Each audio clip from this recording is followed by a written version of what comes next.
few minutes. Just wanting to make sure everyone has time to enter the breakout room. It looks like we have 50 or so students here, which is great. So I think whenever, looks like most are entering now. Thank you all for joining me today. I'm Emily Comandera. I work within our employer engagement team, and I'm joined by 3 awesome panelists. So I'll just start by everyone introducing themselves. Dana, if you want to start, since you're listed first, with your name, your pronouns, the organization you work for, your role, and then how the internship program is structured, any tips for remote interns. Great. Hi all, my name is Dana Corey. I am an associate production. I do producing at World News Tonight with David Muir, and I also assist him, who he is the main anchor. So with production, it's a day-to-day, it's a breaking news show. It happens every single day. So I'm really on set with him. I help with the research and the producing of the pieces you see with the correspondents and assisting the senior producers. How the internship programs really work with us. And you have to remember, ABC is part of Disney. So there's a lot of moving pieces. You can be in Pixar, you can be with Marvel or ESPN or even Hulu. So with the remote learning and with remote like internships, what they've been doing is they've been remote, but for the ones in the summer, they don't know yet what's going to happen. So if you do end up applying for a ABC or Disney internship, they will make a note in the description saying, as of right now, we don't know the plans. They are handling the pandemic very seriously and want their interns to be extremely safe. So as of right now, it's kind of unknown what they're doing, but they still are offering internships. Great. Hayden, if you'd like to go next. It looks like Chandra might be joining us a little bit later, but if you wanted to just start by introducing yourself, your role, and then the internship program and how you've been adapting to the remote internship process. Yeah, absolutely. Thanks, Emily. Thanks, everybody, for joining as well. Hayden Kornblut, I'm the head of university relations for Kraft Heinz. Been with the company now nearly 3 years. About the same amount of time I've also been in Chicago. Clearly not in Chicago right now. I'm originally from South Carolina, where my wife and I escaped about a week and a half ago before all the snow came, and where we're hanging out probably for the next month or so. But in my role here at Kraft Heinz, my team and I are responsible for all things campus related. That includes our recruiting, sourcing, and attraction of talent like yourselves for our internship and full-time trainee programs across our undergrads and MBA programs, as well as the development of them as well, including the managing and running of all of those programs throughout the summer and throughout the year. For our programs, we are excited to be able to have another great group of interns starting with us this upcoming June. We kept our programs all intact last year, even with the impact of COVID. We switched everything at about, I think it was March or so of last year to a virtual format, obviously following all of the guidance and where the company went there. But I'm really proud to say we kept the entire length of our program, kept the class size the same, and did not change anything there other than it being virtual. For this year, for 2021, our plan is really to do the same.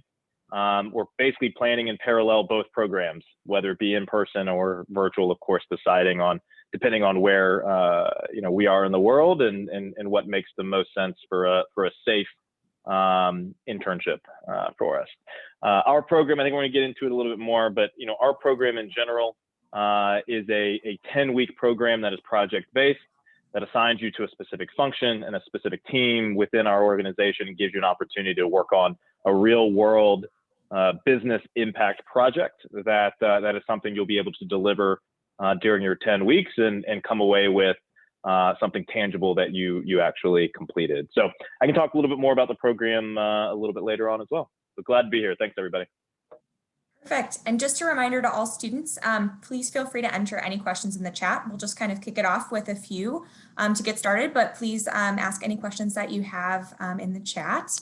Now that we know a little bit more about our panelists and the organizations, we'll talk a little bit more about how to succeed. So what I would love to know first is, what do you look for in a prospective intern, especially maybe if they don't have a lot of prior experience in the workplace? And what can students do to set themselves up for success in future years? Hayden, do you want to go first, right? No, Dana, go right ahead. Okay. So I know that a lot of people think that some people actually think cover letters aren't important. They actually are. And it gives employers a different side of you. Because we're looking at a piece of paper and your resume might not have a lot, but that cover letter says 10 times more about you than the degree you're getting and what position you held in your sorority or certain organization at your school. Some employers actually want to get to know what you've done outside of school and how experiences you've had outside of everything has impacted your structure and what you actually want to do in your life, and how the internship that you're applying for, how can it set you up for the next steps that you want. When it comes to not having experience, I always get that question. They're like, how would you guys take interns if we don't have experience?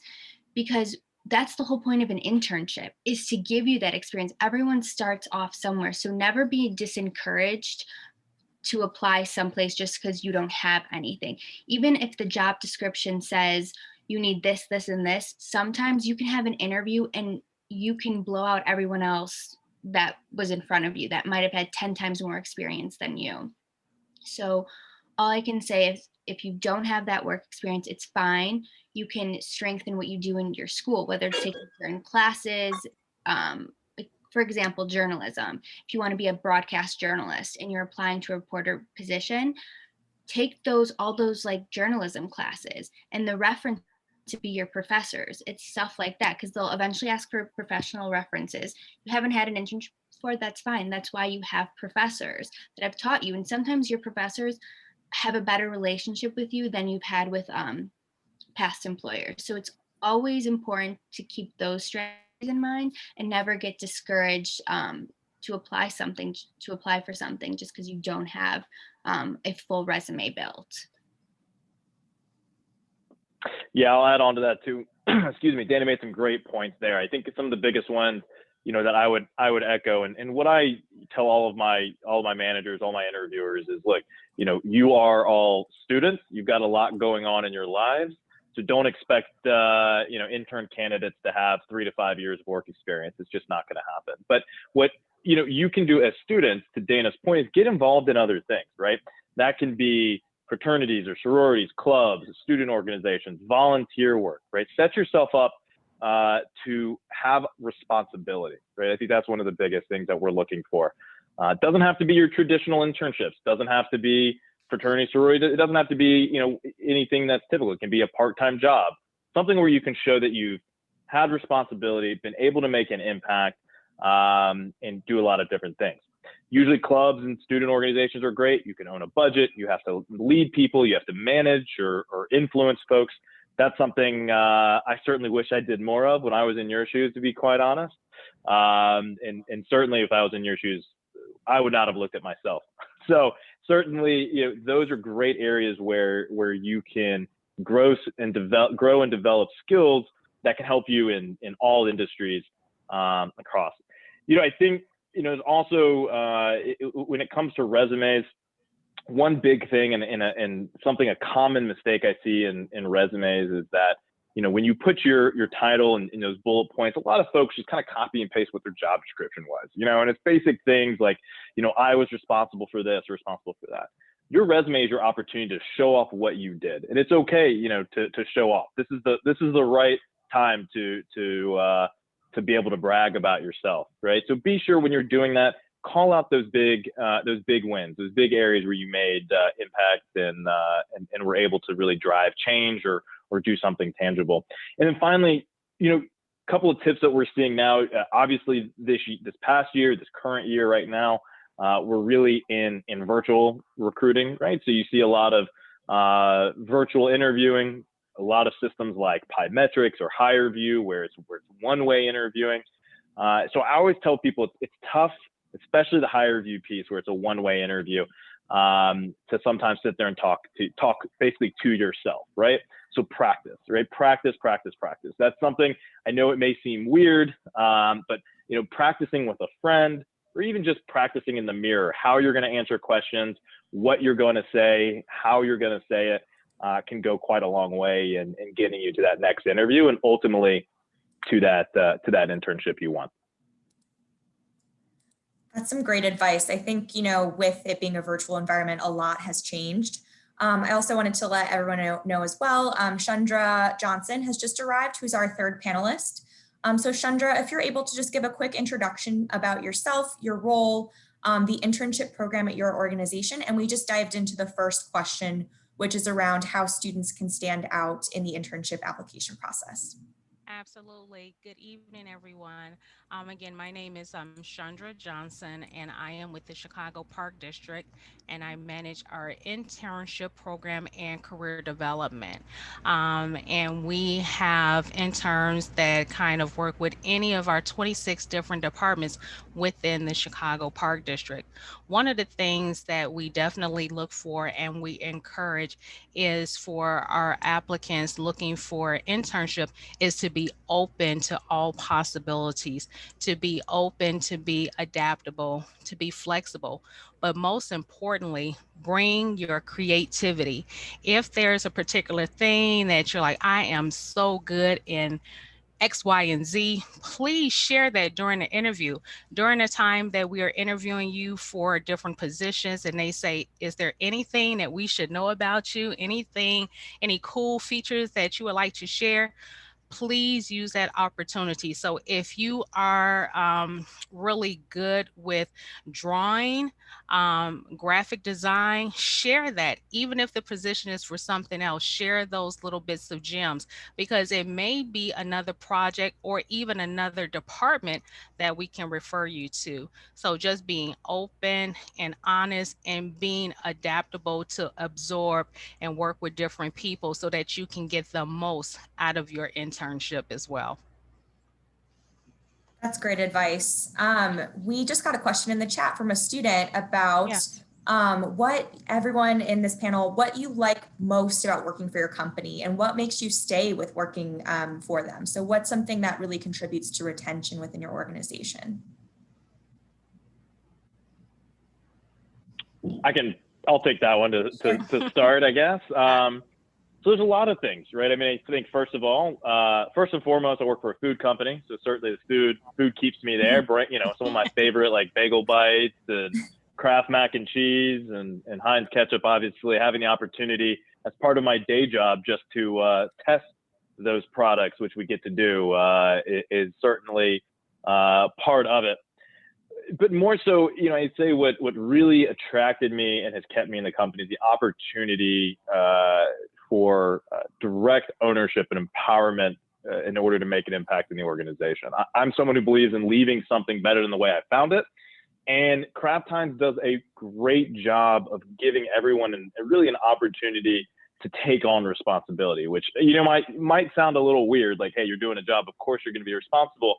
But in our organization, we're empowered and we're trusted to really, own what we're doing, treat it like it's our own and run with it, right? For example, I had the opportunity with my team, spend nearly 2 years revamping and restructuring all of our programs, our approach to campus, what we're doing it and how we're doing it, how we're branding ourselves.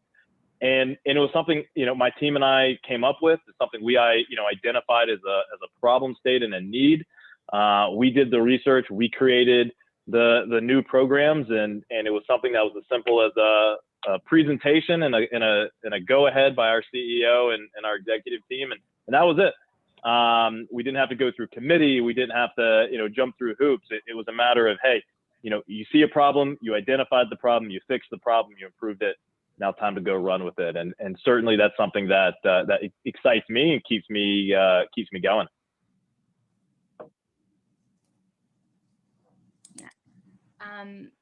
For me, working at World News, we are it's national. So everyone across the US sees it in every time zone, and it's live. 6:30 to 7 our Eastern time. And I'm on set and I'm seeing everything go. And if there is a glitch, the whole state, the whole country is going to see it. There's no choice. And it's what I love the most about it is the way our team works and how it's a time limit. It's not like a story we're working on from Monday to Friday and then it airs. This is something that it's starting at the morning and it's going at night. You have to keep up with all the breaking news, all the changes, going through legal, getting every video piece, um, going through legal, making sure everything is vetted, making sure it's real. And with the pandemic, with the election, with things happening on our capital, our team in world news, since it's been a year ago, our ratings have been phenomenal. And our ratings are phenomenal because we keep people at home coming back to their couches to watch us every single day because they trust what we're delivering. And that is one of the most beautiful, like things about what I do, and to be a part of something like that is great. And just to know, even sometimes we're like, oh, you work like, for world, we watch it all the time, or my grandparents or my parents are watching it. It feels so good because um, we know why they keep coming back. It's because we're delivering everything accurately. And we know that the news has been very tough.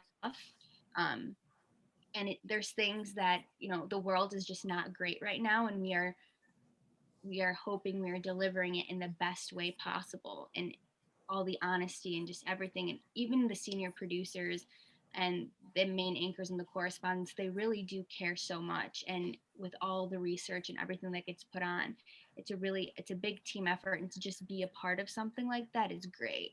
And the most important thing is mistakes cannot be made in what we do, and honesty and proficiency is very, very important. And to be working for a team with a lot of integrity is just really great. And to know that our audience and our viewers know that and see that, just it makes you feel really good.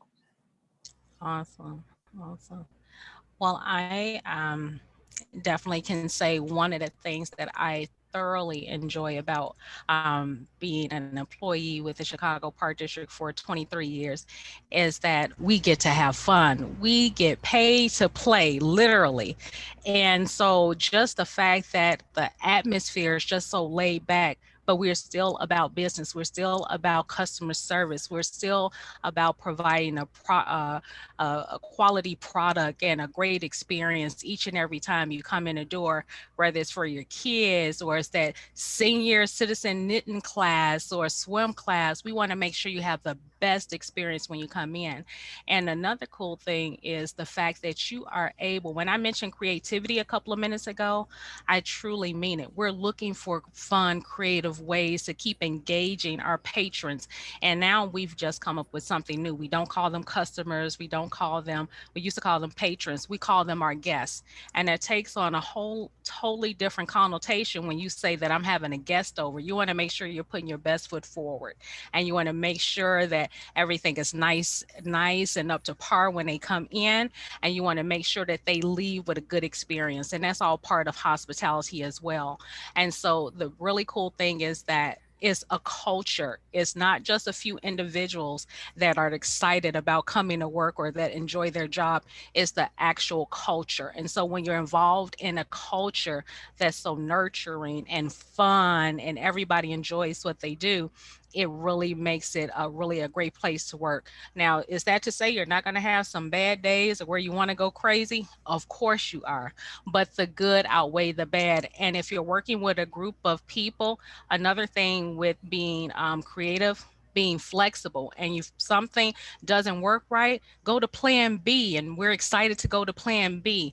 But everybody really integrates together and works together. Where one person falls, we don't point the finger. We say, okay, what do you need me to do? And sometimes we don't even have to say that because we're so cohesively integrated together, not only departments, but as the whole district. We just jump in and just keep it going and with a smile on our face. And so I think that's one of the cool things that has kept me there for 23 years. And the experience that I have is what I like to give back with the students that I work with. That's great. I think that really hits Yeah. the importance of organizational culture. Yes. I know that's something that's really important to a lot of our students. Yes. One thing that I would love to know from you all is how students can make the most of an internship. So once they're already there, they're at your organization, they're taking out some projects, especially now in a remote environment, what are some ways that they can really get the most out of the experience? And any additional advice you have to share for students on internships in general. So just some things that you wish you would have known when you were in college, and just thinking about how they can get the most of this remote environment. This is also, it's going to intertwine with what I had said before. I'll say this, I'm an ABC baby. And I mean that because when I was your age, I did NBC and then I did ABC. I stayed in the ABC internship system until I graduated with my master's. And that's what's so great about the culture and the company in itself. They want to see these interns grow within the company. On my team, there's so many people that have started as interns and are now senior producers. Wow. They really do want to see every single person grow, and they give you the resources and the ability to do that. And one way on how I continued to stay within ABC was connections and the networking, but most importantly, the work that I did, because I knew that the work I did in one internship is going to get talked about in my whatever I apply to next, because it's references, it's referrals. If the producer and the reporter I was working for in the consumer eye team, if they didn't like the work I was doing, but I want to apply to Good Morning America, they're going to ask, and they're not they're going to say the truth. So it's really the work that you do in your first internship and what your name means and stands for. It's going to carry on with you throughout the whole thing. Um, One thing that I wish I had known was that always ask questions and don't be afraid to ask questions, and ask, the person that you're working for, say, this is my goal, this is my next step. I guarantee you 9 times out of 10, they're going to want to help you because they were in your place at one time. And who knows, they might even have children that are in your place. So always think of that. Never be afraid to ask questions, and network and maintain your network. And even if you get told no with an internship, do not lose hope or say, oh my God, I can't apply anymore. You have even applying to jobs. And I know so many kids, especially during these times, and it's hard times. I know even my friends who have MBAs can't even get jobs, but you literally have to apply to 50 a day. It could be a job, it could be an internship. Do not get discouraged. So, really maintain your network, maintain your connections, reach out to people, and keep updating your resume. And I think, as someone else had mentioned, you continue to build what you can do outside the workplace, whether it be volunteering or even something related to your field. And you could always just add it into your cover letter or even in, end of your resume, something along those lines. So really just don't get discouraged, and don't be afraid to ask questions, because you never know where those questions could lead you and what doors they will open. That's great advice. I think, right now our students need to hear that, especially with the job search taking a little longer than usual. So that's great advice. Go ahead, Chandra. Okay. Yeah, I'm just gonna kind of just echo off what was just said about asking questions.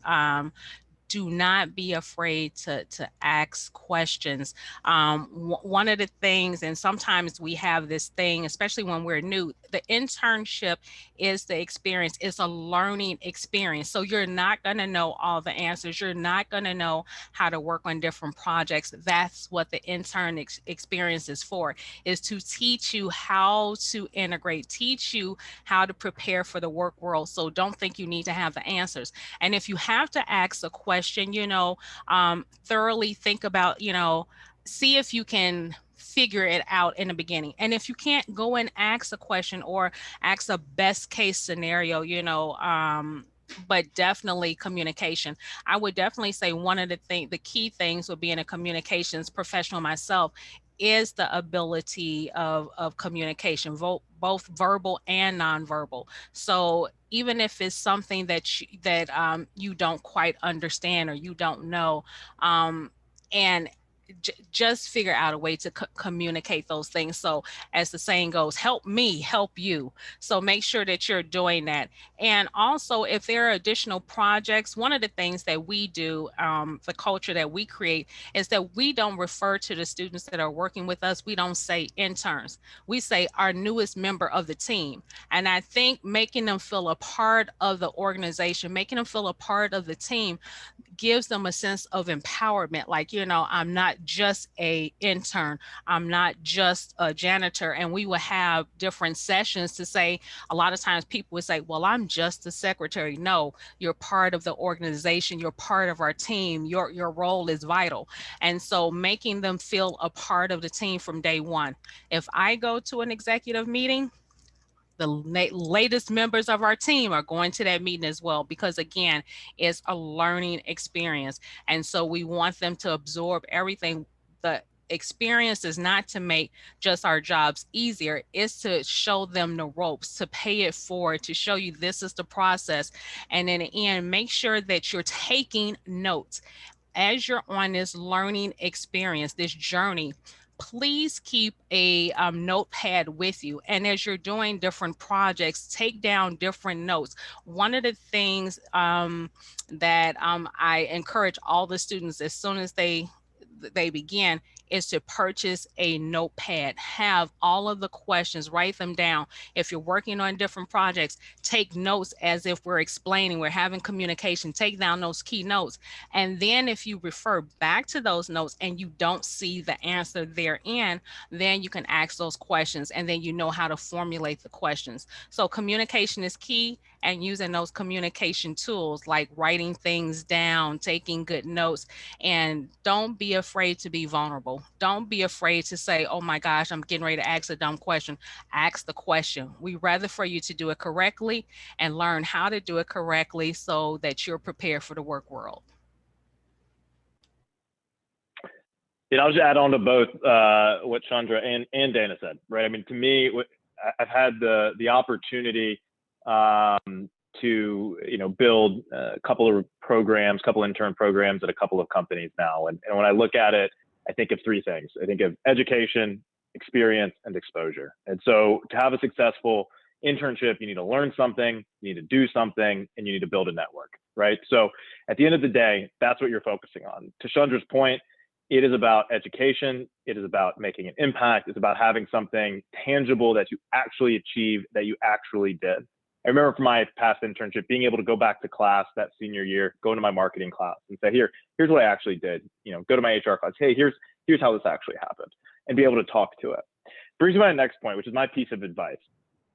Do not worry about the shiny, bright internship. Don't worry about that. Worry about the internship that's going to teach you the most. For example, when I interned, I started interning. My internship program was with Bridgestone under the Firestone Complete Auto Care brand. I started in automotive repair, literally mechanic shop, automotive repair, changing tires, changing oil. My first day on the job, I had to reorganize a 2,000 tire warehouse in the middle of June in South Carolina. Best shape of my life, by the way. All my friends, though, were getting these finance internships, this great marketing internships. They were, doing all these great things. And I'm wearing a uniform, going to an auto repair facility every day, not just for the summer, but for a year and a half after school, after I graduated. And right, I see some of your faces. They're like, yeah, I went to a 4-year college and I started basically as a mechanic. Now, it's a great profession, and it's a wonderful trade and a great job and a great industry. But for me, not where I saw myself. But what it did do was it taught me the core business, taught me about core business acumen. I ended up spending 7 years with Bridgestone, moved to 3 cities, Atlanta. I was from Columbia to Atlanta to Nashville, Tennessee, did a lot of great things. And that one internship, I absolutely point to as to what got me to where I am today and what continues to propel me in the future. The things that I learned, the things that I did, and what I was able to do during that program. So don't get hung up on the big names or the big brands or the big shiny objects. Worry about what you're going to actually be able to learn and what you're going to be able to do during your internship, because that's what's going to help you at the end of the day. That's great advice. I think we're almost out of time here, so I wanted to make sure folks are able to share maybe their LinkedIn profile or whatever you feel comfortable staying in touch with students over. Maybe that's connecting over LinkedIn, maybe that's sharing an email. But if you're able to share that within the chat, so students might be able to follow up. And speaking of following up, we did get a last question if there is time. I don't know if we're going to be closed out of this. But we got a question about following up after application. So students were wondering, Alina was wondering whether or not it's worthwhile to follow up with an employer once you apply for an internship and you haven't heard back. So if anyone wants to speak to that while also including their contact information in the chat, that would be great. Yeah, I'll add one thing because I'm pretty passionate about this when it comes to that. I put my LinkedIn in there, and my point of view when it comes to reaching out is find someone in your network who is an alumni. That's my number one piece of advice. Use LinkedIn. They have to have nothing to do with recruiting. To be quite honest, I can't tell you how many messages I get every single day on LinkedIn, and I just don't have the time or the ability to get to all of them. But I guarantee you, even if I saw someone from my university, it would stop me for a minute and I'd take a look. Certainly the same for DePaul alums. Find someone at the company or the industry you're interested in who went to DePaul, send them a message, and I think your chances are pretty good there. Mm-hmm. Great advice. In the Career Center, we're always talking about using the Find Alumni tool. So if you look for DePaul on LinkedIn, you can go to see alumni and you can search by any company that you're interested in. So if you applied for an internship and you haven't heard back, that could be a great strategy to take instead. Absolutely. And shifting that energy away from when you're job seeking, switching that interest away from maybe Snapchat or Instagram or whatever that is, and get on LinkedIn, start applying there. One thing I just really want to say in the age of being virtual, please, because we're not able to interact in person, allow your personality to shine. It's so hard when we're looking at these, little boxes and trying to get a feel of who you are. Bring your personality, you can tell some jokes. It's okay to smile. It's okay, to have a good time, and still be professional. But this is the only way that we're able to interact is in these little bitty boxes, and we really don't know you. So allow, if we're looking and we're seeing people and we see that you're engaged, maybe nod. If something I said and I'm like, boy, I don't know if that made sense. But if I see somebody nod, I'm like, okay, I resonated with someone. But if I'm looking and I'm not getting any kind of energy or feedback, or look like this lady is boring me to tears, just be able to exchange some different types of energy as well. And that's one of the key things, especially now with being virtual. Your interviews are going to be virtual. So make sure that you're having that energy so that they can truly get a sense of how you would fit into the organization.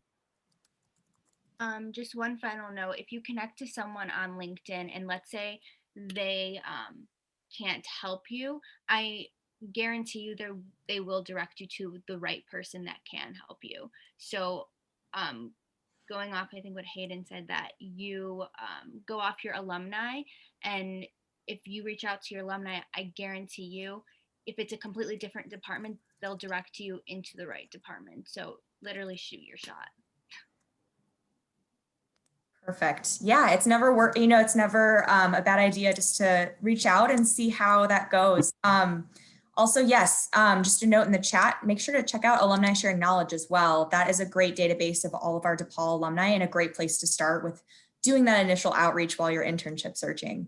So I believe we're 4 minutes over with this session, but I just wanted to say thank you so much to all of our panelists for joining us. We had a really great discussion today, and I really appreciated all of your advice and helpful tips to students. I know it'll be really meaningful. We're getting a lot of thank yous in the chat. And I know a lot of our students will be connecting with you on LinkedIn. So thank you for doing this today. It was really valuable.